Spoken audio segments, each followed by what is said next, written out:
Welcome to Everyday Inspiring Women. This is episode number 50. Oh my gosh, I am so excited.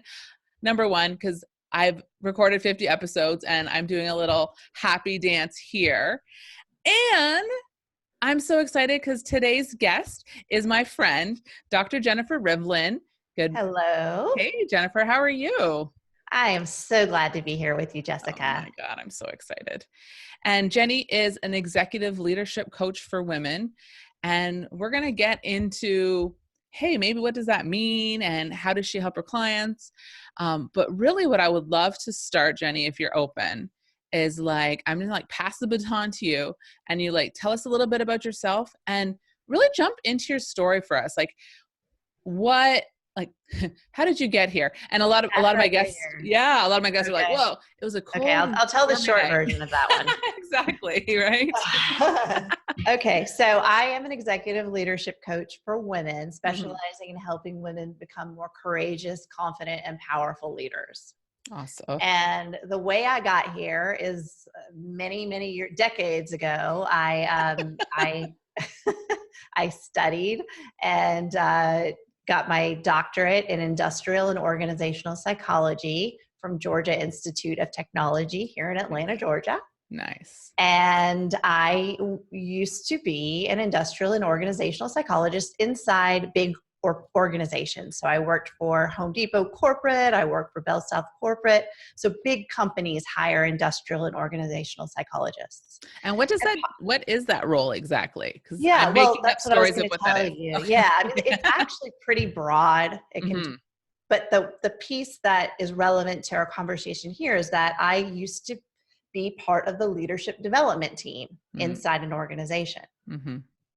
So way back then, when we did leadership development, it was mostly about building skills around competencies. People still use competency models inside organizations.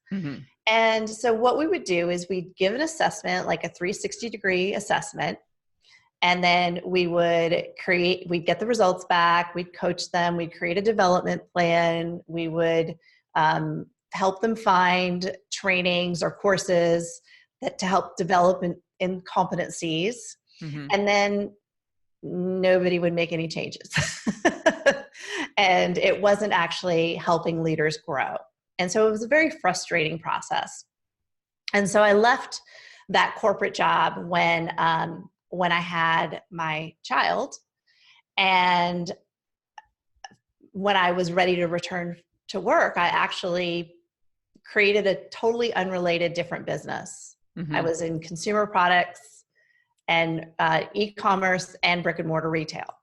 It was a lifestyle brand called Modern Tribe. It's still around. I sold it in 2016, moderntribe.com. And after that, I wasn't sure what I was going to be doing.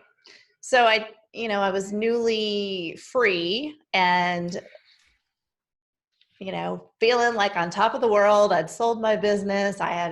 I could figure out what I wanted to do next. I had plenty of time. And when you know it, life threw me for a loop. It was just a few months after I sold my business that my husband was diagnosed with a serious form of cancer. He's in remission now. Thank goodness. And that changed my life. That was like a pivotal moment for me. So I love my husband. He's the love of my life. We've been married for 15 years. And I got really depressed and anxious because, suddenly the illusion of the certainty that I would be growing old with him was shattered. And I say that now comfortably, but I didn't even realize it was an illusion back then, right? Because we just assume that we're going to grow old together. But we can never assume that, right, Jessica? We never know, right? Yeah. So it was a process of me coming to terms with that and being hugely motivated to try to figure out how to be okay in this new situation, in this new reality. I didn't want to spend this precious time together, and now I know every moment is precious, really. But I didn't want to spend any more moments worrying about the future and worrying if the cancer was going to come back, because I knew that was my habit. That's where I'd spend most of my time. I was a perennial worrier. I always had something to worry about. And it was just part of my habit of mind to be a worrier. You know, if I wasn't worrying about something big, then I was worrying about something little. And I didn't want to do that anymore. So I was trying to figure out, how can I be okay in this new reality? And I went on a journey trying to figure that out. I started reading books. I started researching old people and how do they, you know, how are they happy? Because the research shows that old people get happier as they age. Like, what's important to them? Really? I started gratitude journaling. I started a morning routine. I started doing yoga. I started meditating, and I started to feel better. Mm-hmm. I mean, not just better, like in terms of where I was before the cancer, but better, like better than before, better. Mm-hmm. And I was wowed by the power of these practices. So I learned about these practices before, but I would go on retreat and then I'd come home and I just wouldn't practice. It doesn't work that way. Oh, sounds familiar. I'm sure nobody can relate to that. Yeah. So anyway, I started practicing and I started to feel better and I started to get happy.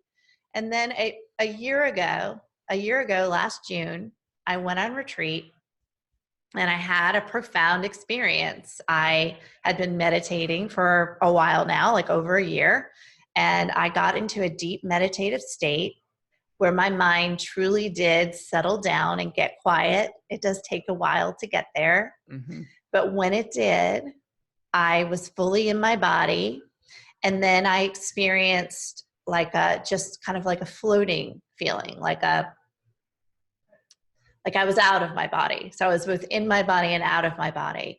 And it was a profound sense of peace, love, and unity, really. Like, it was like okay, I get it. I get it when people say that everything is connected now. I get it when people say that, you know, where we all affect each other. Like, there's no real separation. It was an experiential awakening for me. And it was profound. And I came home after that trip and I said to my husband, I really want to start integrating mindfulness, meditation, emotional management into the work that I do. And I don't exactly know how I'm going to do that. But, you know, I do have this industrial and organizational psychology PhD in my back pocket. So I hired coaches and they helped me figure out that I could be an executive leadership coach. And then the focus on women really comes from my passion and realization that, and belief that we're in a crisis in our society right now, in leadership. We're in a crisis in leadership. And I believe that women have different values, different priorities, different ways of showing up, valuing relationships.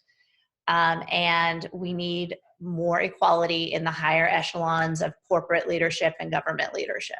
So that's why I focus on women. And then the courageous and confidence comes from realizing, both in myself, in my friends, and just observing women, that we don't have as much hubris as men. I mean, the research shows us, like, for example, Okay. Sorry. I don't know what hubris means. Oh, hubris, like overconfidence. It's like unwarranted confidence, really. Oh, like you have no business being that confident. Yeah, but they got it. But they got it, and it gets people far. People are enrolled by that. And I mean, for example, one of the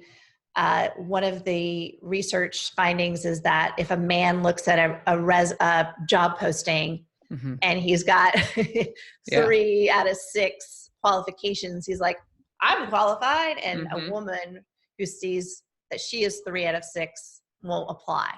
Right. That's hubris, right? So I started to think, well, what would it be like if people who care about the world and want to make a difference could rise in their courage and their confidence and their power. Mm-hmm. And wow, could we really make a change in the world? And I believe we can. And so here I am. That was a kind of a long, short story, but No, yeah. it was perfect. I love that. And, and I think I love the idea of, taking all of these aspects to the workplace, because in my experience, I have a corporate job. In my experience, we're just starting to talk about mindfulness. We're just starting to be like, hey, maybe mental health is something we really need to talk about in the workplace. Yeah. And right. And, Yeah. and it's like, and I think this is like such an opportune time to start busting down those doors to be like, okay, we're kind of interested. People want to know about it. And how can we really bring this in a big way? And, Yeah. and coaching. I love that. Yeah. Well, excellence in leadership is mostly about soft skills. I mean, a leader influences and persuades people. Mm-hmm. And we do that through our, what quote unquote, soft skills, communication, being able to connect with other people, being Right. able to show, right. So, yeah, it's like super important for leaders to be able to manage their emotions. Mm-hmm. And mindfulness is like the very start of that process of being able to become aware of where our attention is directed, what we're feeling, and what we're thinking. And then once we build the awareness, then we're able to build on the emotional intelligence competencies. So the self-management, the self-motivation, Mm-hmm. and then reach outward towards compassion for others. Right. So yeah. Love So it's that. really important. Yeah. And for me, in the way that you're explaining it too, it makes me think it's like all of these building blocks that we need in order to grow in our leadership. So it's like, these are like foundational pieces that Yes. can often be just skimmed across, and that people don't put a focus on certain things, and they're like, oh yeah, no, you're really good at the job, so then you get promoted into leadership positions. And I see this happening, and as a good frontline employee, okay, good, you could be a leader, and then they're just missing some things, and they just need some help learning those skills. And like, was that where, so tell me where you would come in. Actually, maybe that's my question then. Yeah. So that's wonderful. And it actually brings me back to the beginning of my story, where I was at Home Depot and we were measuring competencies, and we were sending people off to training, and then they wouldn't change. So, the reason that people don't change is because it's not about knowing. It's not about knowing the information. It's about being able to embody the information. And in order to be able to embody it, it's being able to drive the bus, control this organism, this mind, body, spirit machine that we all are riding around in. Mm-hmm. And so we need to be able to manage our emotions, know our thoughts, regulate them. And so that's why you take somebody who has a lot of content knowledge and you put them in a leadership position. It's not about getting them leadership skills. It's really about helping them show up in a way that is as an effective leader. Right. And that involves emotional management. You can't get away with it, because human beings are driven by emotion. Totally. Yeah. Yes. So Love that's that. what was so exciting, is that I realized that we could make real change in leaders as opposed to what we were doing 20 years ago. And then that was really all based on your own experience. Yeah. Outside of your job. Yeah. Yeah. Which I kind of love that. And I think, whether it's the universe or God or whatever it is that you believe in. And it's like, we're just constantly getting downloads of signs and going, hello, like this is the direction to go in. Yeah. I know. And very, after I'm very grateful that my husband is in remission, and mm-hmm. we just don't even worry about it anymore, that the cancer coming back. But I find myself actually saying, and luckily my husband got cancer. Mm-hmm. Like, that fell out of my mouth one day, because it truly took me on this journey to finding real peace and happiness for the first time in my life. And it's transformed our family as well. It's transformed him. It's transformed my child. And, wow, I don't know if I would have ever gone on this journey. I know that's true for a lot of people. Like, something tragic happens and then we change. Unfortunately, sometimes that's what it takes.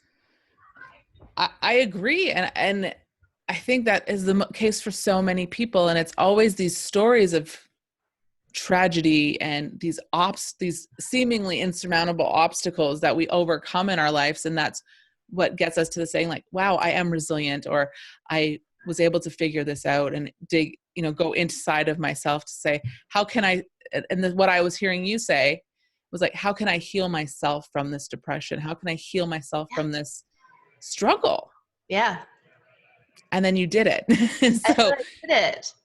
And as being a PhD psychologist, you can imagine that when I was struggling with anxiety and depression, I tried all kinds of therapy for decades. And then when I found this path where I practice daily. I practice meditation daily. I practice yoga 3 times a week. I journal every morning. I keep on it. And when I found that this worked, I was suddenly so surprised, and then also a little bit miffed and angry as to the therapeutic counseling clinical psychology profession, as to why aren't we using these tools more? I mean, there are some therapists that integrate them, but why aren't we using this more? These free tools, basically. Right? Yeah. Like meditating. Yeah, it's available to everybody. Right. Yeah. I love that. So I love talking about self-care because I interview women, and women really are good at doing for everyone else. So I'm curious. So it sounds like you have like your morning routine, like nailed it, got it, and your yoga practice. Like, what other things would you say you do for your self-care and/or fun? Because, and I'll just rant a second. And like, fun is this thing that we don't tend to give ourselves permission for. We're like, oh, we don't like just be silly or like do those sorts of things. So I'm curious, what are you doing in addition to your morning routine for fun and your own self-care on a regular basis? That's a great question. So I think I have fun every day. Like I integrate joy and fun I weave it into the day. So like, wake up in the morning and we're cooking breakfast together as a family, and we turn on music and we dance or we tell jokes. We're doing the dishes at night and we're joking with each other, and we turn on music. There's a lot of music and dancing in my family. My daughter is a pretty serious dancer. She's just 14, but she's a committed ballet dancer. So we do a lot of dancing, we do a lot of singing, we do a lot of being silly. Awesome. And that way, of course, we also do the outings out, and I get together with friends and all that stuff, but that's not enough. And I think especially because you can't do that every day. Yeah. And especially when you are, you and me, we play so many roles. So we're mothers, we're employees, we're wives, we're, daughters, we're all these roles. So there isn't, if you just take date night for fun, that's not enough fun. Not enough fun. Not nearly enough fun. Yeah. So in fact, it's so important to me that I experience fun and joy. If I'm not in that place because I'm feeling super stressed or there's something going on with me and I'm feeling down, I will actually write it as one of my goals for the day. Like, there's 3 things that I do every day to make it a win, right? Yeah. I'll write down work with joy. Because that's how important it is. And making it fun. I love it. So I'm going to ask a question, because one thing I hear a lot from women in my community is around, I don't even know how to get there. So like, if a woman came to you and said, oh, Jennie, you are dancing in your kitchen. and I just go, oh my God, I'm not having any fun in my life. Yeah. Like, how do I start having fun? Like, that Yes. sounds like a silly question, but it is a legitimate It's not question. a silly question. It is not. Okay. This is what I notice. This is what I notice for me. And I notice for a lot of women. It's, in 40s, 50s, 30s even. We Totally. get so busy and so stressed out, and our bodies feel so, we disconnect from our bodies. Totally. We disconnect from our body. So it's really impossible. It's hard isn't even the word. I don't know if impossible, but it's really hard to feel joy if you're not connected with your body, because emotion is in the body. I think that some people even lose the awareness of that, but it is. We feel joy, sadness, anger in the body. People feel it in different places. So if we're disconnected from the body, then that is going to dampen our ability for joy. So that would be where I would send somebody first, is go reconnect with your body. Either I call it moving instead of exercising, like move in a way that feels good for you. So yoga, walking, dancing, none of this like beating yourself into shape. Like, I don't believe in that anymore. The other thing that really does work is going away on a retreat without any other obligations. Really, and so I know people look at these retreats and they're like, oh, no way, it's way too expensive. It is so valuable, because you go away and you do not have any of the stresses of the day, no obligations, and you're taken care of and you're nurtured, and you're able to quiet down and reconnect with your body. So I did a lot of that through a retreat, a mindfulness retreat in Tucson called Miraval. And I highly recommend it to anyone and all of our viewers as a place to go. At least 3 days, 5 if you can swing it, and reconnect with your body. And then you can come home and then you continue the practices, But that can get you there quickly, back in the body. I love that. That's perfect. And I agree. It's this getting reconnected with ourselves. Yeah. I love that. And I second, like, every retreat I've gone on has been worth every single penny that I've spent on it. Yes. And then some. Yes. Yeah. Oh, yeah. We're really short-sighted when it comes to spending money on our own self-care. I mean, because it changes the whole way you show up and experience your life. How valuable is that? You can't put a price on it. It's like priceless. And I know how much dance costs as a comparison. And we drop money on our children in a heartbeat for dance or for, sports or private schools, anything. Yeah. And we don't even bat an eye. And yet we're stingy with ourselves sometimes. Yeah, we are. We're stingy with ourselves. Yeah. And don't be, because you know what? I mean, you're being a better mom by going away and go to retreat. You are, because you're coming home happier. Preach. Yes. Yeah. And that affects the entire family. Totally. Love it. Oh my God. So good. Yeah. So then, and when we're talking about community and in retreats, I know I've met some incredible women, and I met you in a retreat type setting a couple months ago. And the one thing I find, I can't think of the right words, but when we're in a community where you're in a retreat, where you're going like a nosedive deep into our feelings and emotions, connections happen rapidly, like instantly. And I love that. I love that idea, because it's like a fast forward of like 5 years of getting to know each other in a weekend, and you have like an Insta bond. You know what?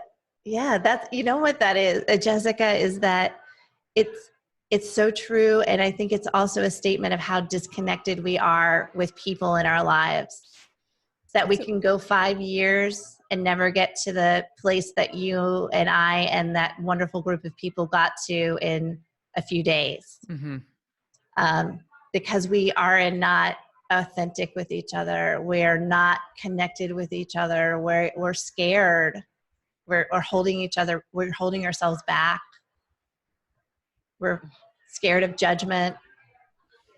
Oh, yes. But one of the things that you and I experienced in that environment was that people do want to connect. I'm not just talking about the select group of people who went to the retreat that we were in, but we had a assignment one day to go out and hug 25 strangers. Mm-hmm. And what did we learn? Most people are like, yeah. Craving connection. Craving connection. Yeah. Craving connection. Yeah, absolutely. Yeah.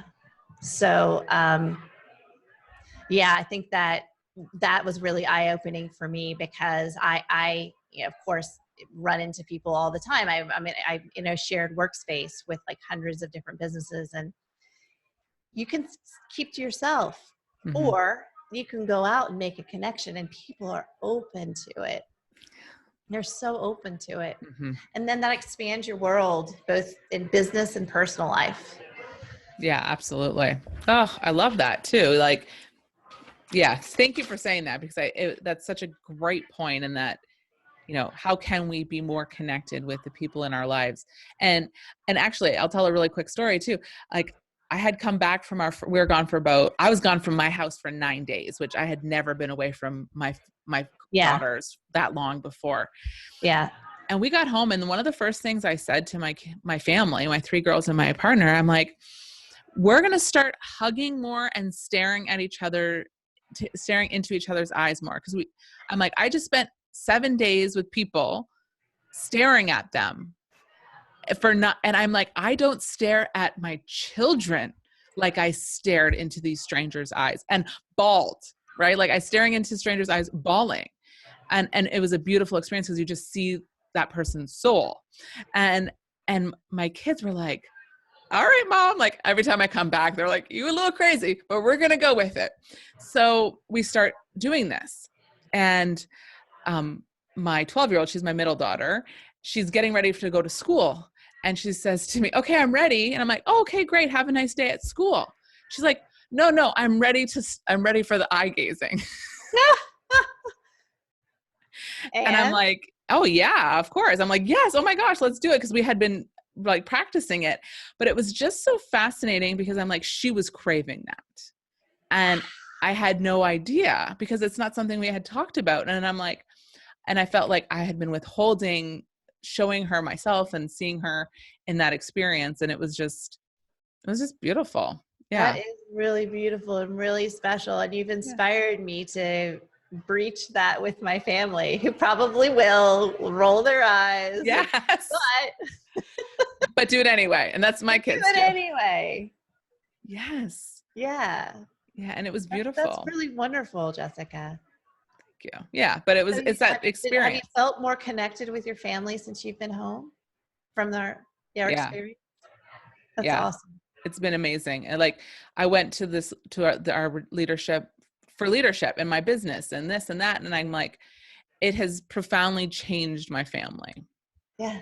I mean, that's the truth. That's what I tell my clients. It's like, yeah, we're going to be working on these goals in a work setting and around your leadership, but the skills and the way you're going to grow and show up differently is going to affect every way of your life, because we are one person.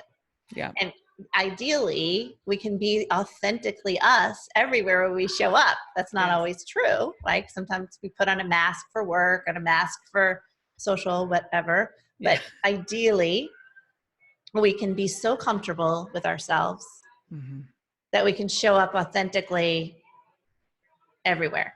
Yeah. Yeah. I just love that. Ugh. So yeah, so that I love that. And I was going to ask you a little more about community, and that, you know, like, what do you do in your space to cultivate community for you? Yeah. So in real life or online or both? So I'm like a huge in-person person, but I think there's so much value to our online community. So either one, whichever you feel called to talk to. So yeah. So community in real life, we were very lucky 10 years ago when our children were young.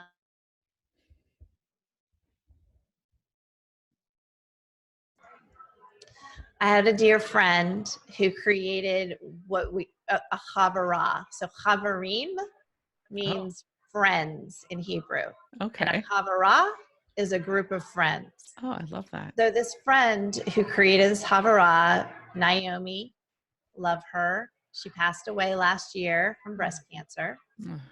but she's left this legacy of this group of friends and family. Like all of our kids are now teenagers that have grown up together, and we are just the best of friends. So I feel really, really lucky that I have this community of Mhm. these people that are committed to each other, and we support each other, and we celebrate holidays together. And now there's a lot of bar and bat mitzvahs going on. No kidding. Yeah. No kidding. Yeah. And so I think that, and so that was an intentional community, what Mhm. Naomi built for us. She intentionally said, I know all these cool people and I think they'd really like each other. Let's create a club. We called it a Havara. We got together once a month at somebody's family, at somebody's home. And it got so big that it was like unwieldy for a while. Like we couldn't even host it in somebody's home. We had to like go to like a public park or like Right. a pool or something because it got so big. And now that our kids are older, it's tapered off. We still get together, but not as frequently because Mhm. the kids aren't as interested, which Yeah. is interesting. But now the adults get together on their own. Last night, my husband had his men's group, which are Yeah. all the men from the Havara. They get together and they talk about deep things. And he doesn't tell me any Mhm. kind of specifics, but they get together to check in and like really like share at a deeper level. Which, wow, Wow. I love that. so lucky to have that in our life. Yeah. That's a powerful community, and it's, Yeah. and it feels like it's like those community like built on like love and connection. Yes. Yeah. Yes. Oh my God. Yeah. So And good. the shared Judaism stuff is like it's there, but it's just in the background. Yeah. It's just our excuse to get together and celebrate Yes. Shabbat, and yeah, Yes. and it's been wonderful. And so that my friend Naomi, who passed away, it's one of her many legacies, and we talk about that a lot. Like, wow, like look what she's created. Look what she created. Oh, that's so impactful. I'm thinking a lot about legacy, like in the work that we're doing and in other things. And it's, yeah, that's, that's powerful. I don't have many Yeah. words to put to it except that I love that. And it's just a reminder for me too, just like, what are we doing to create legacy in our life with our family? Yeah. What are we gonna pass on? What are we gonna leave behind? What kind of Yes. joy do we want to create in the world? Joy and Hmm. connection. If we can leave behind joy and connection, wow. Wow. That's Yeah. pretty, yeah. Love it. Oh my gosh. So I'm going to start wrapping up, but I have two more questions I want to ask you Yeah. Okay. before we officially wrap. So the one thing I was thinking about, like, so you've been telling us, about the executive leadership coaching and that transition that you've been doing. And so like, what's next for you? So, what themes are popping up for you, and what do you see, coming up next for you? Yeah. Thank you for asking that. Well, right now I am building a new coaching program that came out of an online show that I hosted this winter, Hmm. February, early March, called Women Leading Fearlessly. I love that title, by the way. I don't think I've Thank said that to you you. before. It's Well, awesome. at your suggestion, really, I really, at your suggestion, I decided to create my program, to name my program Women Leading Fearlessly. You're like, well, that's the name of your program. Yes. Yes, it is. Yes, it is. So, So good. yeah, so I'm super excited about it because it's a year-long program and it's very high touch, and we're going to be growing a cohort together. So there's one-on-one coaching and group support and group learning around these tools that I've already mentioned, the mindfulness and the emotional intelligence. And so as we are setting goals, quarterly goals, stretch goals, and Yeah. move towards where we want to go to, we're learning new tools and we're integrating those tools over the year. I love And that. with an emphasis, what's going to be women, and it's an emphasis on growing into courageous, confident, powerful leaders. So I'm actually feel like with this program, I'm actually the first step to bringing the larger vision of strengthening the bench of women leaders in our country. And I know it's a small step with 12 people, but it's the beginning. And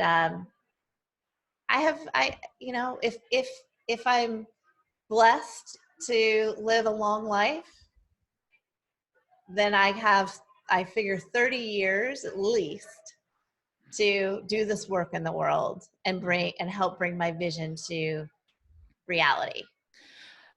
And for me, I think about being like a business coach or a women's leadership coach is this idea of you're the pebble, the initial pebble in the pond, because the 12 women, and let's say you did every year, let's say you only ever took on 12 women, and that was it.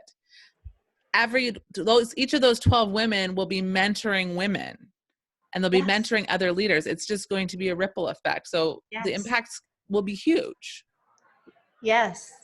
And it's so true, because when we show up differently, when we show up confident, courageous, powerful, then we role model that. Of course, we role model that. Yes.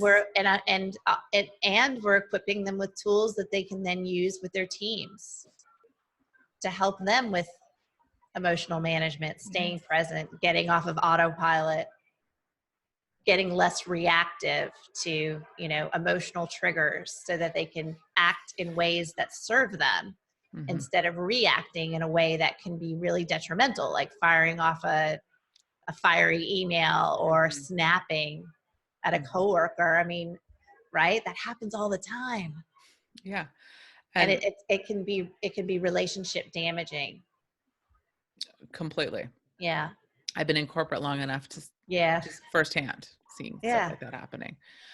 And when you were describing the world of leaders that are courageous and powerful, like that's the world, that's the corporate I want to live in. That's the corporate I want to work in. Yeah. I would add loving in there. Loving. We need compassion.